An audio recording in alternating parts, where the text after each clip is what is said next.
Hi friends, అందరు బాగున్నారా? మేము కూడా బాగానే ఉన్నామండి. మేము ఈరోజు మా ఇంట్లో ఉన్న విత్తనాలన్నీ ఎండబెట్టుకున్నామండి. ఎందుకంటే మాకు టైం ఉండదు కదా, ఇంటికాడ ఉన్నప్పుడు ఎండబెట్టుకోవాలని. మరి ఒకటి అమావాస్య ముందు రోజు కానీ అమావాస్య తర్వాత కానీ ఒక రోజు 2 రోజులు, అలాగే అమావాస్య నాడు కూడా ఎండబెట్టుకోవచ్చు. కానీ మనం ఇంటి దగ్గర ఉండాలి కదండి. ఇలా ఎండబెట్టుకొని పెట్టుకుంటే మనకు ఎన్ని రోజులైనా నిల్వ ఉంటాయండి. మాకు ఈ చిక్కులు పోయిన సంవత్సరం ఇవ్వండి.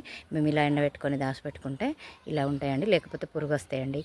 ఈ చిక్కుళ్ళు, నువ్వులు, మెంతులు, కొత్తిమీరలు, పెసర్లు, ఉలువలు, బొబ్బర్లు ఇలా మన ఇంట్లో ఇప్పుడు మా ఇంట్లోనే ఎండబెట్టుకున్నాండి. మీ ఇంట్లో ఏవి ఉన్నాయో కూడా మీరు కూడా ఎండబెట్టుకోవచ్చు. ఇవే కాకుండా మనం పప్పులైనా కూడా ఒకసారి తెచ్చిపెట్టుకుంటాం కదా, కొంచెం వర్షం రాగానే పురుగు వస్తాయి. అందుకని వీటిని ఎప్పటికప్పుడు ఒక కనీసం నెల రోజులకు ఒక రోజన్నా 15 రోజులకు ఒకసారి అన్న ఇవి ఎండబెట్టుకొని దాచిపెట్టుకుంటే బాగుంటాయండి.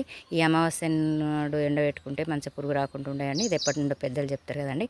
మా ఊళ్ళో అయితే ఇట్లా విత్తనాలు ఏ ఉన్నా కూడా మేము మళ్ళీ అలుక్కోవడానికి పనిచేస్తే పురుగు వస్తే బాగుండే అని చెప్పి మేము అన్నీ ఇలా ఎండబెట్టుకొని దాచిపెట్టుకుంటామండి. మీరు కూడా ఇంటి దగ్గర ఎండబెట్టుకొని ఎలా ఉంటాయో మీరు కూడా ట్రై చేయండి.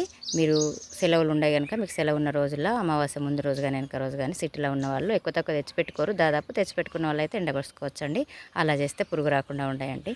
ఈ వీడియో కనుక నచ్చినట్టయితే లైక్ చేయండి, షేర్ చేయండి, సబ్స్క్రైబ్ చేసుకోండి.